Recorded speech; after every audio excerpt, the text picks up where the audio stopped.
علیکم ورحمۃ اللہ. اذان دے دیں. اللہ اکبر اللہ اکبر اللہ اکبر اللہ اکبر. اشہد ان لا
أشهد أن لا إله إلا الله وحده لا شريك له وأشهد أن محمدا عبده ورسوله. أما بعد فأعوذ بالله من الشيطان الرجيم. بسم الله الرحمن الرحيم. الحمد لله رب العالمين الرحمن الرحيم مالك يوم الدين. إياك نعبد وإياك نستعين. اهدنا الصراط المستقيم صراط الذين أنعمت عليهم غير المغضوب عليهم ولا الضالين.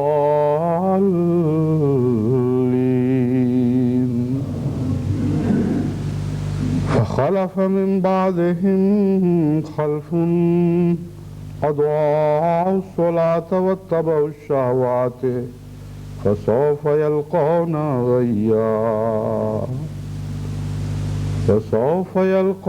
غيا إلا من تاب وآمن وعمل صالحا فأولئك يدخلون الجنة ولا يظلمون شيئا.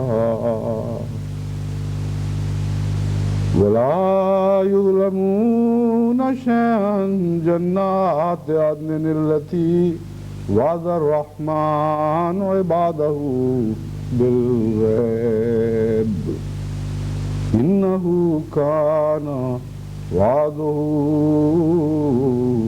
ماتيا. سورہ مریم آیات 60-62.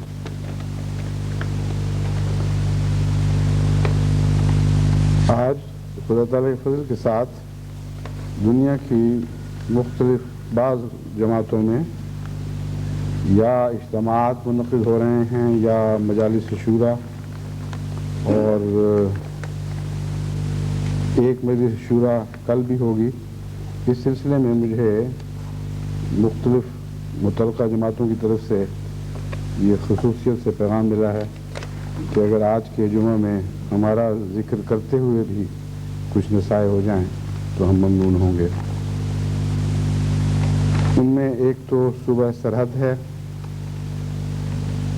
جس کا سب سے پہلے پیغام ملا تھا، پھر یوگینڈا ہے۔ ان دونوں جگہوں میں جلسہ سالانہ منعقد ہو رہا ہے۔ سالانہ صوبہ سرحد کا تو جماعتوں کا چوتھا جلسہ سالانہ ہے، یہاں بھی یوگینڈا میں بھی جلسہ سالانہ ہے۔ جماعت جرمنی میں مجلس شورا ہو رہی ہے، اور مجلس اطفال احمدیہ ضلع اٹک کا سالانہ تربیتی اجتماع ہو رہا ہے۔ کل سے جماعت اسپین کی مجلس شورا پیدرآباد میں شروع ہوگی۔ تو دو حصے ہیں، ایک تو اجتماعات کے اور ایک شورا کے۔ سب سے پہلے تو میں اجتماعات کو پیش نظر رکھتے ہوئے بعض نصیحتیں ان احباب و خواتین اور بچوں کو جو ان اجتماعات پر جمع ہوئے ہیں کرنی چاہتا ہوں، اور اسی حوالے سے جماعت میں دنیا بھر کی جماعتوں کو بھی وہی نصیحتیں ہیں، اور اس کے بعد پھر انشاءاللہ مجلس شورا سے متعلق چند بنیادی اہم امور پیش کروں گا۔ جن آیات کی میں نے تلاوت کی ہے ان کا تعلق تربیت سے ہے، اور تربیت کے ایک ایسے حصے سے ہے جس کا قوموں کی زندگی اور بقا سے تعلق ہے۔ اللہ تعالیٰ فرماتا ہے خلف من بعدہم خلف اضاعوا الصلاۃ واتبعوا الشہوات۔ وہ نیک لوگ تھے جنہوں نے اپنے پیچھے بعض ایسی اولادیں چھوڑی جنہوں نے نماز کو ضائع کر دیا، واتبعوا الشہوات، اور شہوات کی اپنے نفسانی خواہشات کی پیروی کرنے لگے۔ فسوف یلقون غیا، تو ضرور و عن قریب اس کا بد نتیجہ غیہ کی صورت میں دیکھیں گے۔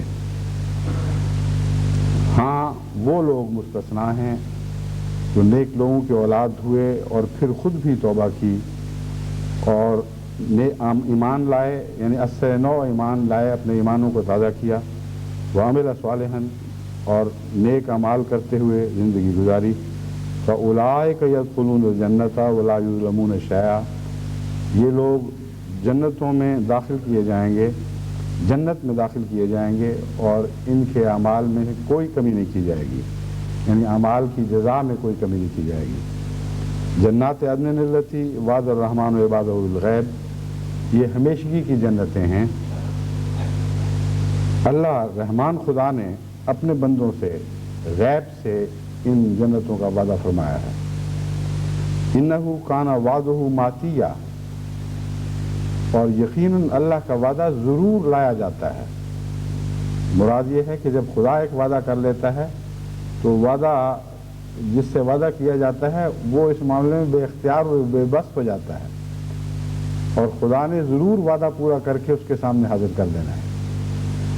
بس یہ جنتیں ایسی ہیں گویا زبردستی ان میں داخل کیا جائے گا، یعنی خواہش تو ہر انسان کی ہوگی، لیکن خواہش کرنے والے سے زیادہ اللہ کو ان کو جنتوں میں داخل کرنے کا شوق ہوگا۔ یہ مضمون ہے جو ماتیہ کے ذریعے بیان فرما دیا گیا، یعنی میزبان کو مہمان سے بڑھ کر مہمان کی عزت افزائی کا شوق ہے اور تمنا ہے، اور وہ ضرور اس تمنا کو پورا کر کے رہے گا۔ اس سلسلے میں لفظ غیہ خاص توجہ کا محتاج ہے، اس لیے میں نے وہاں اس کا ترجمہ نہیں کیا، بلکہ یہ ذکر کیا کہ ایسے لوگ جو نیک لوگوں کی اولاد ہوں مگر نمازوں کو ضائع کر دیں اور اپنی نفسانی خواہشات کی پیروی شروع کر دیں، وہ ضرور بالآخر غیہ تک پہنچتے ہیں۔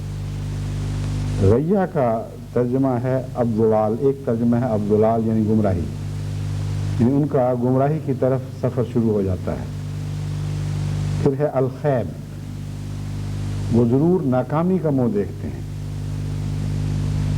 پھر اس کا ترجمہ ہے الانہماک فی الجہل، بے وقوفی اور جہالت میں وہ اپنا وجود کھو دیتے ہیں، یعنی کامل طور پر بے وقوفی اور جہالت کے ہو رہتے ہیں، غرق ہو جاتے ہیں جہالتوں میں، الہلاک اور ہلاکت۔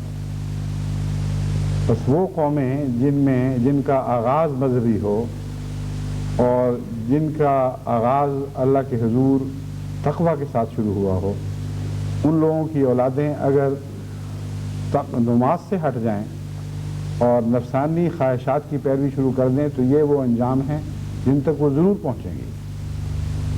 اور جہاں تک ہم نے اس دور میں یعنی حضرت مسیح موعود علیہ السلام کے زمانے میں جماعتوں کے حالات کا مطالعہ کیا ہے اور غور کیا ہے، بلا شبہ یہ آیت ہر پہلو سے صادقاتی دکھائی دیتی ہے۔ واقعہ یہ ہے کہ نیک لوگ جو خدا تعالیٰ کے فضل و رحم کے ساتھ خود ایمان لاتے ہیں اور ایک سچائی کو قبول کرتے ہیں، وہ شاذ و نادر کے طور پر ضائع ہوتے ہیں، ورنہ ان کی بھاری اکثریت کامل وفا کے ساتھ آخر تک اس پیغام سے چمٹی رہتی ہے اور ہر لمحہ وہ تقویٰ اور نیکیوں میں ترقی کرتے چلے جاتے ہیں۔ ان کے ضائع ہونے کا کوئی خطرہ نہیں۔ کبھی بھی آپ نے نہیں دیکھا ہوگا کہ انبیاء کی جماعتیں خود ضائع ہو گئی ہوں۔ ہاں، جب انبیاء کی جماعتیں گزر جاتی ہیں، نئی نسلیں ان کی جگہ آتی ہیں تو وہاں سے خطرات شروع ہوتے ہیں۔ بس قرآن کریم نے یہاں قومی بقا کا فلسفہ بیان فرمایا ہے اور ان ٹھوکروں سے متنبع کیا ہے جن کے نتیجے میں قومیں بالآخر تنزل، جہالت، گمراہی اور جہل اور ہلاکت کا شکار ہو جایا کرتی ہیں۔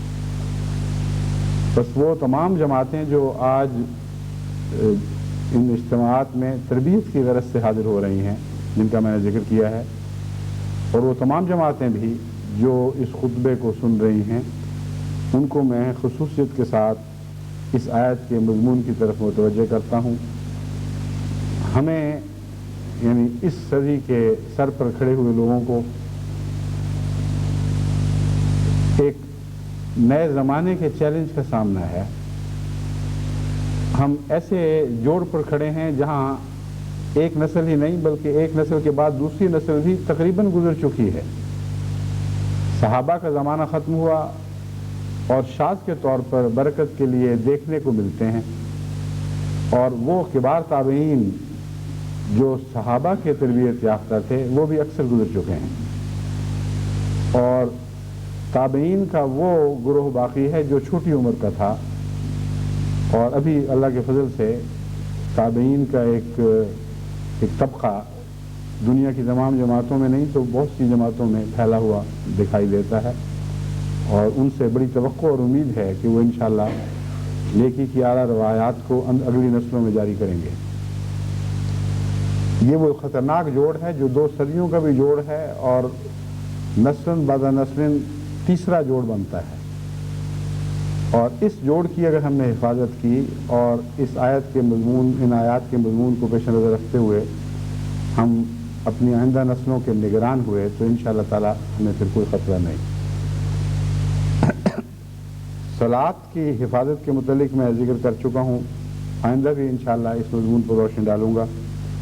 شہوات کے مضمون کو بھی پیش نظر رکھتے ہوئے میرا خیال ہے کہ انشاءاللہ آئندہ تربیتی خطبات دوں گا۔ آج محض یہ ذکر ہی کافی ہے کہ یہ 2 خطرات کے نشان ہیں جن کو اللہ تعالیٰ نے واضح طور پر ہمارے سامنے کھول کر بیان فرما دیا اور تنبیہ کر دی۔ اب آگے ہم پر ہے کہ ہم چاہیں تو تنبیہ کو نظر انداز کر کے اپنے لیے ہلاکت کی راہ اختیار کر لیں، خواہ اس تنبیہ سے فائدہ اٹھائیں اور راہ راست پر قائم رہیں۔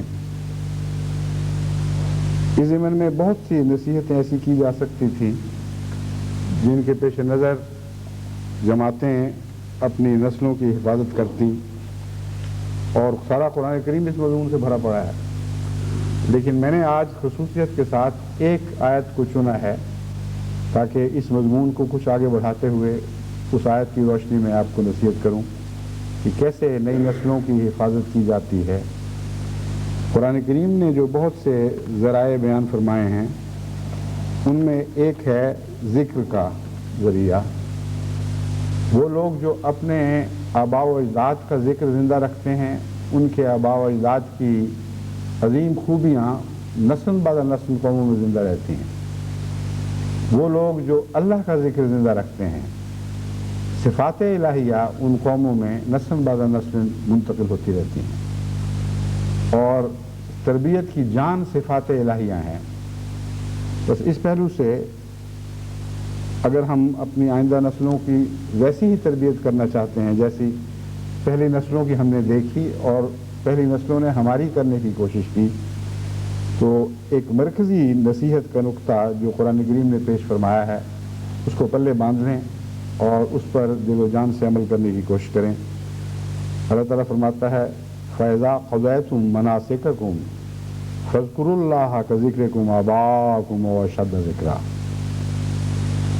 کہ جب تم مناسک حج سے فارغ ہو جایا کرو، فَاذْكُرُوا اللَّهَ كَذِكْرِكُمْ آبَاءَكُمْ، پھر تم اللہ کا ذکر کیا کرو ویسے جیسے تم اپنے آباء کا ذکر کرتے ہو، وَأَشَدَّ ذِكْرًا، بلکہ اس سے بھی بہت بڑھ کر ذکر۔ حج کے وقت انسان یوں معلوم ہوتا ہے جیسے خدا کی گود میں ہے اور ہر طرف سے نیکیوں نے اس کو گھیرا ہوتا ہے۔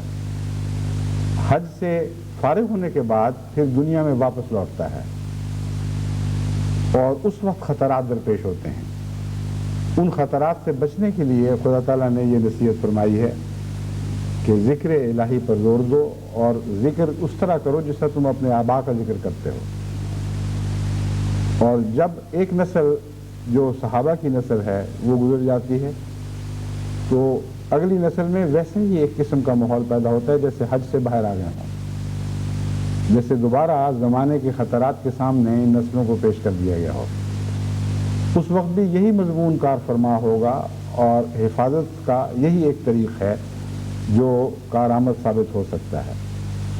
ذکر میں پناہ لو، ذکرکم آباءکم کا مضمون سمجھنے کے لائق ہے۔ دنیا میں جتنی قومیں ہیں وہ اپنی اعلیٰ روایات کی حفاظت اپنے قومی ہیروں اور بزرگوں کا ذکر کر کے کیا کرتی ہیں۔ اگر قوموں کی تاریخ سے ان کے آباء کا ذکر مٹا دیا جائے اور فراموش کر دیا جائے تو وہ قومیں اپنی ان تمام روایات کو بھول کر ان رستوں کو کھو دیں گی جن روایات پر چلتے ہوئے ان کے آباء نے بعض رستوں پر قدم مارے تھے اور ترقیات ان کو نصیب ہوئی تھیں۔ بس ذکر کا مضمون تربیت، آئندہ نسلوں کی تربیت کے ساتھ ایک بہت گہرا تعلق رکھتا ہے۔ یہاں جو فرمایا گیا ذکرکم آباءکم، تو مثال تو دی ہے دنیا کے ذکر کی، لیکن مذہبی تعلق میں نصیحت ہے، اس لیے ہمیں ذکرکم آباءکم کی بھی وہ تشریح کرنی پڑے گی جو قرآنی آیات کے مطابق ہو اور قرآن کے مضمون کے مطابق ہو۔ اگر دنیا کی قوموں سے کہا جائے کہ تم اس طرح ذکر کرو جس طرح تم اپنے آباء کا ذکر کرتے ہو تو مختلف قومی ہیرو ان کے ذہن میں ابھریں گے، مگر جب مذہبی دنیا میں گفتگو ہو، جب حضرت محمد رسول اللہ صلی اللہ علیہ وآلہ وسلم کو مخاطب فرمایا گیا ہو اور آپ کے غلاموں کو مخاطب فرمایا گیا ہو، تو ذکرکم آباءکم کا مضمون ایک اور رنگ اختیار کر جاتا ہے۔ یہ ذکر ہمیں قرآن کریم میں ملتا ہے۔ حضرت محمد رسول اللہ صلی اللہ علیہ وآلہ وسلم کے آباء کا ذکر ملتا ہے، ابراہیم کا ذکر ملتا ہے، نوح کا ذکر ملتا ہے، آدم کا ذکر ملتا ہے، اور ابراہیم کے بعد نسل بعد نسل ان نسلوں کا، ان اولادوں کا ذکر ملتا ہے جنہوں نے اپنے آباء کے ذکر کی حفاظت کی تھی۔ بس یہ ذکر اللہ کے ذکر کے ساتھ اس طرح مل جاتا ہے جیسے دو چیزیں ایک دوسرے میں پیوستہ ہو کر یکجان ہو جائیں اور ایک کا دوسرے سے فرق نہ رہے۔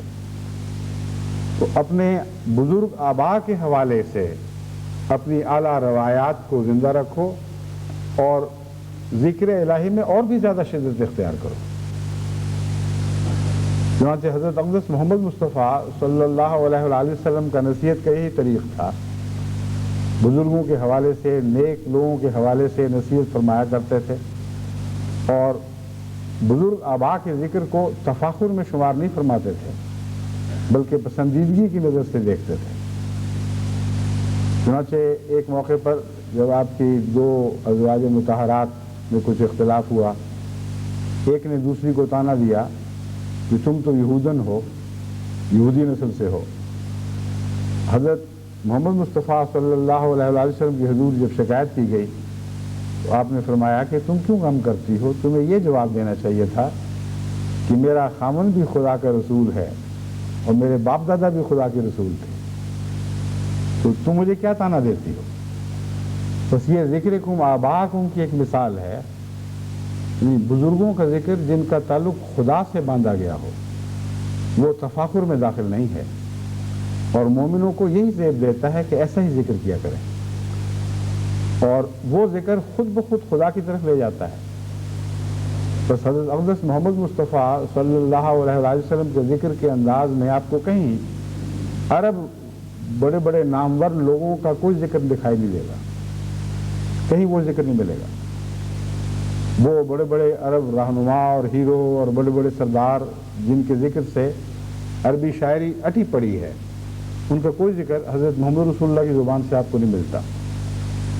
ان آباء کا ذکر ملتا ہے جن کا قرآن کریم میں ذکر موجود ہے، جن کا خدا سے تعلق تھا، اور وہ ذکر لازماً اللہ کے ذکر کی طرف لے جاتا ہے اور اشدہ ذکر بن جاتا ہے۔ چنانچہ آن حضرت صلی اللہ علیہ وآلہ وسلم جب اللہ تعالیٰ کے ذکر پر خطاب فرمایا کرتے تھے تو بعض دفعہ اتنا جوش پیدا ہو جاتا تھا کہ ایک موقع پر جب کہ خدا کی صفات جلال و جمال کا ذکر فرما رہے تھے، ممبر کانپنے لگا جس پر آپ کھڑے تھے، اور روایت کرنے والے روایت کرتے ہیں کہ ہمیں ڈر تھا کہ یہ ممبر ٹوٹ جائے گا اس جوش کے ساتھ، لرزتے لرزتے یہ ممبر ٹوٹ کر زمین پہ جا پڑے گا، اور ہمیں ڈر تھا کہ آن حضور صلی اللہ علیہ وآلہ وسلم کو گر کے چوٹ نہ آ جائے۔ تو اشدہ ذکرہ کا یہ مضمون ہے جو حدیث سے ہمیں سمجھ آتا ہے، یعنی آن حضرت صلی اللہ علیہ وسلم کی سیرت سے ہمیں سمجھ آتا ہے کہ جب خدا کا ذکر آئے تو وہ ساری روح پر قبضہ کر لے، ایک غیر معمولی شان اور جلال انسان کے وجود میں پیدا ہو جائے، اس کا وجود خدا کے ذکر سے لرزنے لگے اور ماحول کو لرزہ براندام کرے، ایسی ریڈیائی لہریں پھیلا دے کہ دوسرے جن تک وہ لہریں پہنچیں وہ بھی ان سے غیر معمولی طور پر متاثر ہو کر اسی ذکر کے ساتھ ہم آہنگ ہو جائیں۔ یہ ہے اشدہ ذکرہ کا مضمون۔ اس کا تعلق جماعت احمدیہ کی موجودہ نسلوں کی تربیت کے ساتھ بہت گہرا تعلق ہے۔ میں نے دیکھا ہے کہ بہت سے ایسے بزرگ آباء و اجداد جنہوں نے حضرت مسیح موعود علیہ السلام کے زمانے میں یا آپ کے بعد خلافت اولیٰ یا خلافت ثانیہ میں بیعتیں کی تھیں اور غیر معمولی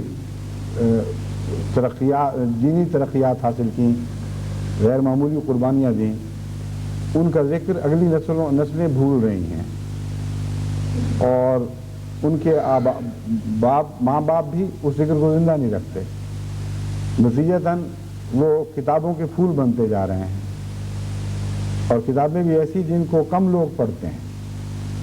بس یہ انداز جو ہے یہ زندہ رہنے کا انداز نہیں ہے۔ قرآن کریم نے جو زندگی کا راز ہمیں سمجھایا ہے اس کی روح سے آپ کو اپنے آباء و اجداد کے ذکر کو لازماً زندہ رکھنا ہوگا۔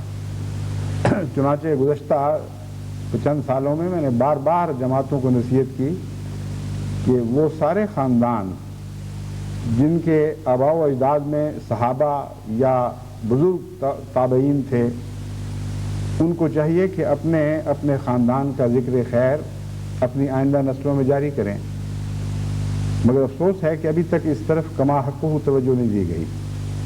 مجھ سے جو خاندان ملنے آتے ہیں ان بچوں سے میں جب پیار کی باتیں کرتا ہوں تو یہ بھی پوچھا کرتا ہوں بسا اوقات کہ تمہارے دادا کا نام کیا ہے، تمہارے نانا کا نام کیا ہے، بس وہ ابو امی یا ممی ڈیڈی تک ہی رہتے ہیں، آگے نہیں چلتے۔ بہت ہی خطرناک بات ہے، اور ماں باپ سنتے ہیں اور ان کے چہرے پہ ہوائیاں نہیں اٹھتی بلکہ وہ ہنس پڑتے ہیں کہ دیکھو جی اس کو تو اپنے نانا کا نام نہیں پتا، اپنے دادا کا نام نہیں پتا۔ یہ تو لطیفہ نہیں ہے، یہ تو المیہ ہے، یہ تو بہت ہی دردناک بات ہے۔ ان کو تو یہ بات دیکھ کر لرز جانا چاہیے تھا کہ جن کے ذکر کو زندہ رکھنا حقیقت میں ضروری ہے، جو ان کی آئندہ ان کے اخلاق کی آئندہ حفاظت کرے گا، ان کے ذکر سے تو یہ لوگ غافل ہیں، ان کو پتہ ہی نہیں ہمارے آباء و اجداد کون تھے، کیا ہوئے، کیا کیا قربانیاں انہوں نے دین کی خاطر دیں۔ بس پہلے ذکرکم آباءکم کے مضمون سے بات شروع کریں اور ان نیک لوگوں کے ذکر کو اپنی اپنی مجالس میں زندہ کریں، اپنی اپنی قوموں میں ان کے ذکر کو زندہ کریں، اور پھر ہر خاندان میں اس ذکر کو زندہ کریں۔ پھر جیسا کہ قرآن کریم نے فرمایا ہے، یہ ذکر لازماً ذکر الہی میں تبدیل ہوگا، کیونکہ ان کے ذکر کی تو جان ہی اللہ کے تعلق میں ہے۔ یہ وہ پاک نسلیں ہیں جو خدا کی ہو چکی تھیں، ان کا کوئی تشخص خدا کے سوا دکھائی نہیں دیتا۔ اب حضرت صاحبزادہ عبداللطیف صاحب شہید کی بات کریں تو ہرگز ذہن میں ان کے کسی قسم کے آباء و اجداد، خاندان، قومیت کا کوئی تصور ذہن میں نہیں آتا۔ ایک ایسا پاک آسمانی شہزادہ دکھائی دیتا ہے جو کلیتاً خدا کا ہو چکا تھا۔ اس نے اپنے خون کے ایک ایک قطرے سے اپنی وفا ثابت کی ہے۔ اس کو ذکر کہتے ہیں، ذکرکم آباءکم، یعنی مذہبی اصطلاح میں آباء کا ذکر کرنا۔ اور یہ ذکر تو خدا پر ختم ہوتا ہے اور خدا کے علاوہ اس ذکر کی حقیقت کوئی نہیں رہتی، ذکر بنتا ہی نہیں۔ ان بزرگوں کا ذکر کر کے ناممکن ہے کہ خدا یاد نہ آئے۔ بس ان معنوں میں آپ اپنی اگلی نسلوں کی تربیت کریں۔ تربیت کے لیے مجھے پتہ ہے کہ بہت سی تقریریں ہوں گی، مضامین لکھے جائیں گے، نصیحتیں ہوں گی، مگر ایسی تقریریں اور ایسی نصیحتیں جو علمی لحاظ سے کوشش کر کے تیار کی گئی ہوں، اگر ان میں دل نہ ہو تو بے اثر ہوتی ہیں، کوئی اثر پیدا نہیں کرتی۔ وہ ایک لگن چاہیے تقریروں میں اثر پیدا کرنے کے لیے، جس میں ایک انسان کا سارا وجود اس مضمون میں شامل ہو جائے جو وہ پیش کر رہا ہے۔ اس کے بغیر زبان میں اثر پیدا نہیں ہو سکتا۔ اور یہ وہ ذکر ہے جو میں بتا رہا ہوں کہ اس ذکر کے ساتھ کوئی زبان بھی اثر کے بغیر باقی نہیں رہ سکتی۔ کسی لمبی چوڑی تیاری یا محنت کی ضرورت نہیں ہے، صرف اپنے تاریخ کے ان اوراق کو کھولیں، دیکھیں تو صحیح کہ پہلے لوگ کیسے تھے اور کیا تھے، کن کن خاندانوں کے بزرگ کن کن قربانیوں کے بعد احمدیت میں داخل ہوئے، احمدیت میں داخل ہونے کے بعد انہوں نے کیا کیا قربانیاں دیں، کس طرح وفا کے اعلیٰ نمونے دکھائے، کس طرح آخری سانس تک وہ خدا کے ہو رہے اور خدا ہی کی خاطر وہ جیے، خدا ہی کی خاطر مرے۔ یہ وہ لوگ ہیں جن کے ذکر کو زندہ کرنا ضروری ہے۔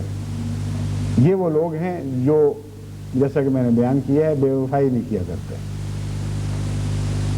شاذ کے طور پر ارتداد کے کچھ نمونے ان نسلوں میں ملتے ہیں، بہت ہی کم، اور وہ بھی اس وجہ سے کہ ان کے اندر وہ دین داخل ہی نہیں ہوا تھا، دنیا کی خاطر یا کسی اور دھوکے میں آ کر وہ دین میں داخل ہوئے اور خالی آئے اور خالی واپس چلے گئے۔ لیکن بہت کم مثالیں ہیں۔ بھاری مثالیں وہ ہیں جو آخر وقت تک باوفا رہے، ثابت قدم رہے، لیکن آگے نسلوں میں آپ کو یا وہ بات دکھائی نہیں دیتی، یا بعض نسلیں دین سے سرک کر دور ہٹ چکی ہیں اور کوئی رابطہ نہیں رہا۔ بس آج ضرورت ہے ان کو کھینچ کر واپس لایا جائے، اور ان کو خدا کی طرف واپس لانے کے لیے یہ بہترین طریق اللہ تعالیٰ نے ہمیں سمجھا دیا ہے۔ خالی خدا کی ان سے بات کر کے دیکھیں، ان میں کوئی دلچسپی نہیں ہوگی۔ کئی ایسے لوگ ہیں جن سے میرا رابطہ ہو چکا ہے، یعنی صوبہ سرحد کے دورے کرتا رہا ہوں، بنگلہ دیش کے دورے کرتا رہا ہوں، اور ایسی دیہاتی جماعتیں ہیں سیالکوٹ وغیرہ کی، وہاں دوروں پر میں نے رابطہ کر کے دیکھا ہے۔ وہ لوگ جو خشک سے ہو چکے ہوں، جن کے دل بجھ چکے ہوں، جن میں ولولہ باقی نہ رہا ہو، ان سے براہ راست خدا کے متعلق باتیں کریں، نصیحت کریں، کوئی اثر نہیں پڑتا۔ اگر ان کو یہ بتائیں کہ تمہارا باپ فلاں تھا اور یہ کیا کرتا تھا، تمہارے باپ نے احمدیت کے لیے یہ قربانیاں دیں، تو ان کی آنکھوں میں ایک شمع سی جلنے لگتی ہے، اچانک ایک جان پیدا ہو جاتی ہے، انہماک پیدا ہو جاتا ہے، اور اس ذکر کے ساتھ پھر اللہ کے ذکر کی طرف ان کو منتقل کریں تو وہ بڑے شوق و ذوق کے ساتھ آپ کے ساتھ قدم بقدم آگے بڑھتے ہیں۔ بس خدا تعالیٰ نے ان مردہ دلوں کو زندہ کرنے کا ایک راز ہمیں سکھا دیا ہے۔ ایسی بہت سی نسلیں پھیلی پڑی ہیں صوبہ سرحد میں خصوصیت کے ساتھ، اور پنجاب میں اور بنگال میں اور اسی طرح بعض دوسرے ممالک میں، مثلا یوگنڈا ہے جس میں آج اجتماع ہو رہا ہے، وہاں بڑے بڑے عظیم الشان دین کے لیے قربانی کرنے والے، خدمت دین میں منہمک رہ کر زندگی گزارنے والے وجود تھے، اور ان کی تاریخ سے یوگنڈا کی تاریخ روشن ہے۔ لیکن آگے اولادیں یا ٹھنڈی پڑ گئیں یا کسی وجہ سے پیچھے ہٹ گئیں، اور بعض ایسے بھی ہیں جنہوں نے جماعت سے تعلق کلیتاً توڑ لیا، بعض ایسے ہیں جو تعلق ایسا رکھ رہے ہیں کہ گویا نہ ہونے کے برابر۔ لیکن جب بھی ان سے رابطہ ہوا ہے اور ان کے آباء و اجداد کے ذکر سے ان کو میں نے واپس آنے کی نصیحت کی ہے، تو خدا کے فضل سے نیک اثر پیدا ہوا ہے۔ یوگنڈا کے دورے کے وقت بھی، کینیڈا کے دورے کے وقت بھی ایسے خاندان مجھے ملے، جب ان کے آباء کا ذکر کیا گیا تو ایک دم آنکھیں چمک اٹھیں اور ایک ذاتی تعلق پیدا ہوتا ہوا دکھائی دے رہا تھا، اور پھر احمدیت کے ساتھ ساتھ تعلق قائم ہوتا چلا گیا۔ تو یہ ایک گر ہے جو قرآن نے ہمیں سکھایا ہے، اسے استعمال کریں، پھر دیکھیں کہ انشاءاللہ تعالی آپ کی آئندہ نسلوں کی اعلیٰ اقدار کی حفاظت ہوگی، اور وہ اقدار جو مٹ چکی ہیں انہیں از سر نو زندہ کیا جا سکے گا۔ مثال کے طور پر میں نے صوبہ سرحد کے بعض بزرگوں کے نام پیش نظر رکھے ہیں۔ حضرت مسلم موعود رضی اللہ تعالیٰ عنہ نے خصوصیت سے ایک دفعہ صوبہ سرحد کے بزرگوں کا ذکر فرمایا اور یہ بیان کیا کہ حضور کے، حضرت مسلم موعود کے علم کے مطابق کوئی اور ایسا صوبہ، کوئی اور ایسا ملک نہیں جس میں صوبہ سرحد کی طرح بڑے لوگوں نے احمدیت کی طرف توجہ کی ہو، اور جس کثرت سے صوبہ سرحد میں بڑے بڑے لوگوں نے احمدیت کی طرف توجہ کی ہے اور خدمت دین میں اعلیٰ نمونے قائم کیے ہیں، اس کی حضرت مسلم موعود کے فرماتے ہیں کہ اور کوئی مثال کہیں دکھائی نہیں دیتی۔ اس مضمون کو پکڑتے ہوئے میں نے بعض مثالیں آپ کے سامنے آج میں بعض مثالیں آپ کے سامنے رکھتا ہوں، تاکہ خصوصیت سے صوبہ سرحد جہاں یہ اجتماع ہو رہا ہے ان کو اپنے آباء کا ذکر سن کر خوشی ہو اور طبیعت میں ولولہ پیدا ہو، اور وہ آئندہ اپنی نسلوں کو بتائیں کہ ہم کون تھے اور کن پاک چشموں سے ہم پھوٹ کر اب ہمارا زندگی کا پانی کن پاک چشموں سے پھوٹا تھا، جو اب رفتہ رفتہ دریا بنتا چلا جا رہا ہے۔ چھوٹے چھوٹے خاندان پھیلتے پھیلتے اب ایسا پھیل چکے ہیں بعض کہ سب دنیا میں پھیل چکے ہیں اور مستحکم ہو چکے ہیں۔ تو اس رنگ میں اس ذکر خیر سے میں امید رکھتا ہوں کہ ان کے اندر ایک نئی زندگی پیدا ہوگی۔ اور آج میں نے یہ جو گاؤن پہنا ہوا ہے یہ بھی خصوصیت سے اس وجہ سے پہنا ہے کہ یہ صوبہ سرحد کا گاؤن ہے۔ تو میں نے کہا ان کو سرحد کی باتیں کرتے وقت، سرحد کی تاریخ یاد کراتے وقت گاؤن بھی وہ پہنوں جو ان کو دکھائی دے کہ ہمارے ملک کا ہے اور زیادہ اپنائیت محسوس ہو۔ تو اب میں حضرت مسلم موعود کا یہ اقتباس پڑھ کے آپ کے سامنے رکھتا ہوں، آپ کے سامنے پڑھ کے سناتا ہوں۔ فرماتے ہیں اس صوبے میں یعنی صوبہ سرحد میں بڑے بڑے خاندانوں کے لوگ احمدی ہوئے ہیں۔ پنجاب کے احمدیوں میں اس قسم کا اثر و رسوخ رکھنے والے 1000 میں سے ایک بھی نہیں۔ یہ دیکھیں کتنا فرق نمایاں کر کے آپ نے دیکھا اور دکھایا۔ لیکن صوبہ سرحد میں ہر 100 احمدیوں میں سے 1-2 ایسے ہیں جو چوٹی کے خاندانوں میں سے ہیں۔ پنجاب میں تو کوئی 1-2 ہو گئے، جیسے نواب محمد علی خان صاحب، رئیس یا ملک عمر علی صاحب ہیں، مگر صوبہ سرحد میں خاندانی وجاہت اور اثر و رسوخ رکھنے والے کئی ہیں۔ مثلا صاحبزادہ عبد القیوم صاحب کے بھائی بہت بڑے خاندان میں سے ہیں۔ مراد حضرت صاحبزادہ عبد اللطیف صاحب سے ہے، جو صاحبزادہ عبد الحمید، صاحبزادہ عبد السلام، صاحبزادہ عبد الرشید صاحب کے اور ان کے بہنوں بھائیوں کے والد تھے، اور بہت ہی معزز خاندان تھا صوبہ سرحد کا، اور ان کے نیک اثرات بڑی مدت تک سارے علاقے پر قائم رہے اور اس خاندان کی عزتیں رہیں۔ اور اللہ بہتر جانتا ہے کہ پھر کیا اعتبار آیا کہ بظاہر بچے مخلص بھی ہیں لیکن پھر بھی وہ اثر و رسوخ باقی نہیں رہا۔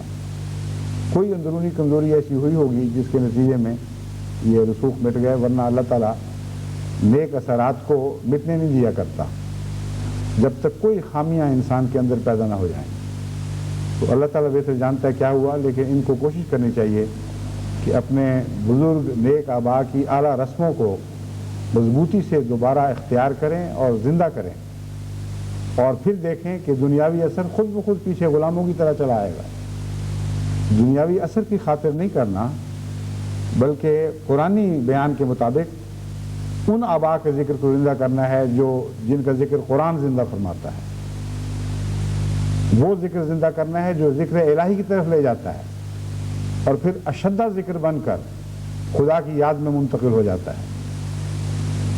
دنیا کے اثرات اور دنیا کے رسوخ یہ تو پھر غلاموں اور لونڈیوں کی طرح پیچھے پیچھے چلتے ہیں، انہوں نے تو آنا ہی آنا ہے۔ پھر فرماتے ہیں اسی طرح دلاور خان صاحب ہیں، محمد اکرم صاحب ہیں، محمد اکبر صاحب ہیں، احیاء الدین صاحب ہیں، یہاں جنرل احیاء الدین مراد ہیں، محمد علی خان صاحب ہیں، ملک عادل شاہ صاحب ہیں، امیر اللہ خان صاحب ہیں، عبد الحمید صاحب زیدہ والے ہیں۔ گویا چند سو احمدیوں میں سے 1 درجن کے قریب ایسے آدمی ہیں جو بھاری اثر و رسوخ رکھنے والے خاندانوں سے تعلق رکھتے ہیں۔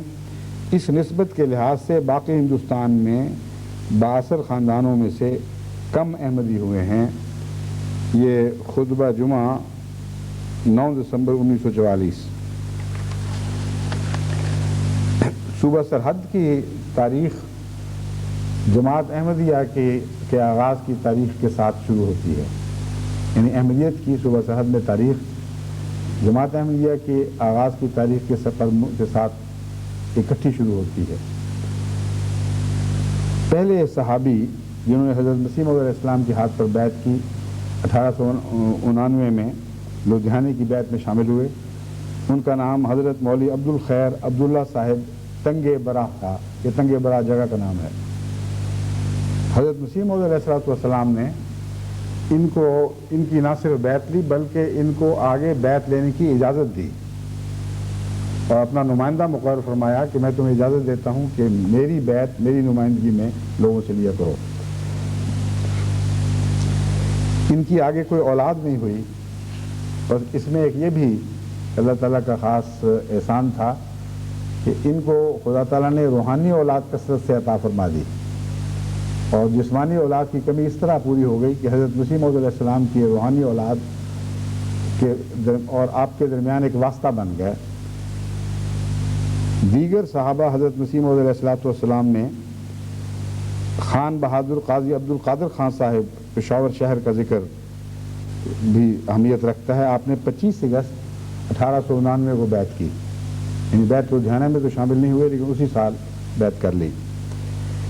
قاضی محمد حسن صاحب خان العلماء جو پشاور شہر کے رئیس تھے اور وزیر افغانستان رہے ہیں، ان کے یہ پوتے تھے خان بہادر قاضی عبد القادر خان صاحب۔ اولاد کے متعلق ہمیں علم نہیں کہ کہاں گئی، کیا ہوا، یہ سرحد کی جماعتوں کا کام ہے کہ وہ ان کو تلاش کریں۔ پھر حضرت مولانا غلام حسن خان صاحب پشاوری جو حضرت مرزا بشیر احمد صاحب کے رضی اللہ تعالیٰ عنہ کے خسر تھے، حضرت قاضی عبد الرحمن صاحب محلہ باقر شاہ صاحب، حضرت مولانا غلام حسن خان صاحب کی بیعت ہے 17 مئی 1890 کی، اور قاضی عبد الرحمن صاحب محلہ باقر شاہ پشاور رضی اللہ تعالیٰ عنہما، ان کی بیعت ہے 28 دسمبر 1890 کی۔ پھر حضرت سید احمد شاہ صاحب ولد میر بادشاہ صاحب پشاور، انہوں نے 20 فروری 1892 کو بیعت کی۔ پھر سید الشہداء حضرت صاحبزادہ عبداللطیف شہید صاحب رضی اللہ تعالیٰ عنہ، آپ نے دسمبر 1900 میں بیعت کی۔ پھر حضرت مولوی حبیب اللہ صاحب بانڈی ڈھونڈا ایبٹ آباد، بیعت 1901۔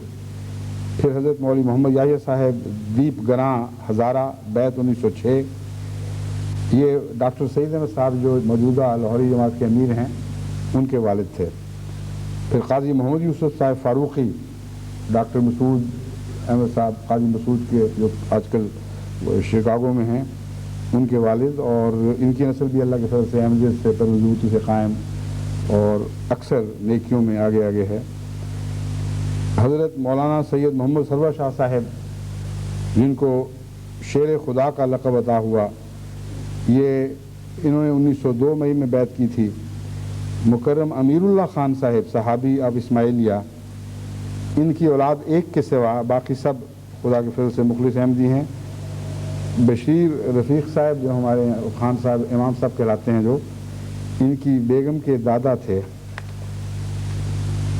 دیگر بزرگان جن کی اولاد مخلص احمدی ہے یا اکثریت اللہ کے فضل سے اچھی مخلص احمدی ہے، ان میں قاضی محمد شفیق صاحب ہیں، حضرت مولوی محمد الیاس خان صاحب ڈاکٹر حامد اللہ خان صاحب کے دادا اور بشیر رفیق صاحب کے نانا، خان بہادر دلاور خان صاحب کا ذکر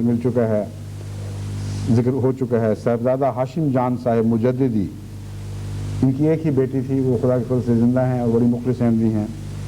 مرزا غلام حیدر صاحب ہمارے مرزا مقصود صاحب وغیرہ کے والد، یہ مشہور خاندان ہے۔ کرنل صاحبزادہ احمد خان صاحب ساکن مٹھا ضلع مردان، صاحبزادہ سیف الرحمان صاحب افبازید خیل، منشی محمد دانش مند خان صاحب جو بشیر رفیق خان صاحب کے والد تھے، فوت ہو چکے ہیں۔ مکرم محمد اکرم خان صاحب درانی، ان کے بیٹے محمد ہاشم خان صاحب کی شادی فتح محمد صاحب سیال کی بیٹی سے ہوئی تھی۔ فقیر محمد خان صاحب ایگزیکٹو انجینئر، خان بہادر محمد علی خان صاحب بنگش افکوہاٹ، مکرم محمد خواص خان صاحب آورشکی، ڈاکٹر سعید خان صاحب کے والد، عبد القیوم خان صاحب اب شیخ محمدی، قاضی محمد عمر جان صاحب اب ہوتی، آدم خان صاحب جو سابق امیر ضلع مردان تھے، اب بھی خدا کے فضل سے زندہ اور بہت ہی مخلص فدائی دین کا علم رکھنے والے بزرگ ہیں۔ صوفی غلام محمد صاحب اب ڈیرہ اسماعیل خان صاحب، ان کی اولاد یہاں انگلستان میں موجود ہے۔ صاحبزادہ عبدالطیف صاحب اب ٹوپی، جن کا ذکر پہلے گزر چکا ہے۔ اس کے علاوہ اور بھی بہت سے ہیں جن کی اولاد کا تعلق یا خلافت احمدیہ سے کٹ کر لاہوری جماعت سے ہو گیا، یا سرکتے وہ جماعت احمدیہ کے دائرے سے باہر نکل گئے۔ ایک لمبی فہرست ان بزرگوں کی ہے اور اس وقت اس کا وقت نہیں ہے کہ وہ ساری فہرست پیش کر سکوں۔ بہت سے ایسے بھی ہیں جن کا ہماری تاریخ میں ذکر نہیں ملتا، لیکن سفر صوبہ سرحد کے دوران جب بعض بڑے بڑے لوگوں سے میری ملاقاتیں ہوئیں تو انہوں نے خود یہ تسلیم کیا اور بتایا کہ ان کے والد مخلص احمدی تھے، لیکن یہ حضرت مسیح موعود علیہ السلام کے ساتھ تعلق سیاسی وجوہ سے مخفی رکھتے تھے، اور جہاں تک ان کے عقائد کا تعلق ہے وہ نہ صرف احمدی بلکہ حضرت مسیح موعود علیہ السلام سے والہانہ عقیدت رکھتے تھے۔ بعض ایسے بزرگ ہیں جو زندہ ہیں اور بڑے بڑے سیاسی مناصب پہ پہنچے ہوئے بھی ہیں، ان کا نام لینا مناسب نہیں کیونکہ ان کے والد اپنی نیکی کے باوجود شرماتے تھے، تو وہ تو پھر اور بھی زیادہ خفت محسوس کریں گے اور گھبرائیں گے کہ ہمیں کوئی احمدیت کی طرف منسوب کر دیا گیا، مگر پرائیویٹ مجالس میں وہ ذکر کرتے ہیں۔ تو ایسے لوگوں سے پرائیویٹ مجالس میں ذکر کرنا چاہیے، وہی رستہ ہے جو قرآن کریم نے بیان فرمایا ہے۔ آبا کے ذکر سے خدا کے ذکر کی طرف ان کو منتقل کرتے ہیں۔ آبا کا ذکر کرتے ہوئے ہاتھ پکڑ کر آگے بڑھیں اور ذکر اللہ میں جا کر اپنی آخری منزل تک پہنچیں اور وہاں اپنے سفر کا اختتام کریں۔ یہ وہ طریق ہے جس سے ہم بہت سی کھوئی ہوئی اعلیٰ اقدار کو واپس لے سکتے ہیں، دوبارہ اختیار کر سکتے ہیں، اور قوموں کی زندگی کا راز اس میں ہے۔ اور قرآن کریم کی اس آیت نے بہت ہی گہرا نفسیاتی نقطہ بیان فرمایا ہے جس کا قوموں کے عروج اور زوال سے بڑا گہرا تعلق ہے۔ بس یوگنڈا ہو یا صوبہ سرحد کی جماعتیں ہوں یا پنجاب کی یا مشرقی پاکستان غلطی سے منہ سے نکل گیا، بنگلہ دیش کی جماعتیں ہوں یا اور دنیا میں ہندوستان وغیرہ جہاں جہاں بھی دنیا میں احمدیہ جماعتیں ہیں جن میں پہلی نسل کا تعلق صحابہ یا تابعین سے تھا، وہ خصوصیت سے میرے پیش نظر ہیں۔ ان کے علاوہ بھی جہاں تک میں نے نظر ڈالی ہے، بعض ایسے بھی ہیں افریقہ میں، مثلا افریقہ کے بعض ممالک میں ایسے بزرگ بھی ہیں جنہوں نے نہ صحابی دیکھا نہ تابعی سے تربیت حاصل کی، مگر اخلاص میں غیر معمولی ترقی کر گئے اور اپنے علاقے میں عظیم الشان اخلاص اور قربانی کی مثالیں قائم کر گئے ہیں جو زندہ جاوید ہوں گی۔ تو ایسے علاقوں میں ان کے ذکر سے بات چلانی چاہیے۔ بس تمام دنیا میں جماعتوں کو احمدی بزرگوں کی یادوں کو زندہ کرنے کی مہم چلانی چاہیے اور تمام تربیتی اجلاسوں میں ان کے ذکر خیر کو ایک لازمی حصہ بنا دینا چاہیے۔ سب سے زیادہ زور اس بات پر ہونا چاہیے کہ آنے والی نسلوں کو اپنے بزرگ آباء و اجداد کی اعلیٰ کردار اور اعلیٰ اخلاق کا علم ہو، ان کی قربانیوں کا علم ہو، ان کا ذکر کریں تو ان کا دل اس سے پگھلے اور ان کی محبت اللہ کی محبت میں تبدیل ہونے لگے۔ جن بزرگوں کا میں نے ذکر کیا ہے ان میں سے بعض ایسے ہیں، بلکہ بہت سے ایسے ہیں کہ ان کا ذکر جب آپ پڑھتے ہیں تو خواہ آپ کا ان سے خونی رشتہ نہ بھی ہو، آپ کا دل ان کی محبت میں اچھلنے لگتا ہے۔ بس جن کا خونی رشتہ ہے ان کے اوپر تو ان کی مثالیں بہت گہرا اثر کریں گی۔ بس اللہ تعالیٰ ہمیں توفیق عطا فرمائے کہ قرآن کریم کے بیان فرمودہ اس اہم تربیتی نقطے کو اچھی طرح سمجھ کر ذہن نشین کر کے اس پر عمل پیرا ہونے کی کوشش کریں اور ساری دنیا میں ذکرکم آباءکم کا ایک سلسلہ جاری ہو جائے جو لازماً اشد ذکرہ پر ختم ہو، یعنی اللہ کے زیادہ شدید، زیادہ پرجوش، زیادہ محبت والے ذکر پر اس کا انجام ہو۔ اس کے بعد اب مجلس شورا سے متعلق وقت تھوڑا سا رہ گیا ہے مگر کچھ باتیں ضرور کرنی چاہتا ہوں۔ میں نے بارہا بیان کیا ہے کہ مجالس شورا خلافت کے بعد جماعت احمدیہ میں سب سے زیادہ اہمیت رکھتی ہیں، کیونکہ خلافت اور شورا یہ دو مضمون ہیں جن کا قرآن کریم میں ذکر ہے، جن معلوم ہوتا ہے کہ نظام سلسلہ دینی نظام کی جان ان دو چیزوں میں ہے۔ اس پہلو سے میں نے تمام دنیا میں مجالس شورا کے انعقاد پر زور دیا اور کوشش کر رہا ہوں کہ ان کے اوپر نظر بھی رکھوں اور اگر کہیں غلطیاں ہو رہی ہیں تو اپنے سامنے ان کی اصلاح کر دوں تاکہ آئندہ صدی میں ہماری طرف سے کوئی غلط روایات نہ آگے پہنچ جائیں۔ اور جہاں تک مجلس شورا کی روایات کا تعلق ہے، یہ بہت حضرت مسلم موعود کے خلافت کے ایک بڑے لمبے دور پر پھیلی پڑی ہیں اور بہت ہی قیمتی روایات ہیں۔ ان سے آشنائی کے بعد مجلس شورا کا جو تصور دل میں جانشین ہو جاتا ہے، ذہن پر نقش ہوتا ہے، اس تصور کو میں نے ان مجالس شورا میں منتقل کرنے کی کوشش کی ہے اور کر رہا ہوں اور آئندہ بھی کرتا رہوں گا۔ مگر میں نے محسوس کیا ہے کہ مجلس شورا پر جب نظر نہ رکھی جائے یا مجلس شورا میں شامل لوگ یہ سمجھیں کہ ہم اس وقت آزادی سے بیٹھے ہوئے ہیں، ہم پر کوئی نظر نہیں ہے، تو وہ بدکنے کی کوشش کرتے ہیں، رستے سے ہٹنے کی کوشش کرتے ہیں اور دنیا کی مجالس شورا کی بعض باتوں سے متاثر ہو کر ایسے انداز اختیار کر لیتے ہیں جن کا تقویٰ سے کوئی تعلق نہیں ہے۔ بس بار بار ان کو سمجھانے کی ضرورت ہے۔ اس ضمن میں جہاں تک میں نے یورپ کی مجالس سے خطاب کیا ہے ان کا ریکارڈ موجود ہے۔ میری یہ نصیحت ہے کہ مجلس شورا کا جہاں بھی انعقاد ہو اس انعقاد سے پہلے منتظمین کوشش کریں کہ وہ تمام کیسٹس جن میں مجلس شورا سے متعلق میں نے ہدایتیں دی ہوئی ہیں ان کو خود غور سے سنیں اور اگر ہو سکے تو ان میں سے بعض مجلس شورا کے اراکین کو سنائیں بھی، اس سے انشاءاللہ تعالیٰ ان کو بہت فائدہ پہنچے گا۔ ابھی پچھلے سال ایک بیلجیم میں مجلس شورا منعقد ہوئی، وہاں اللہ تعالیٰ کے فضل سے بعض پرانے مربی بھی موجود ہیں، ہمارے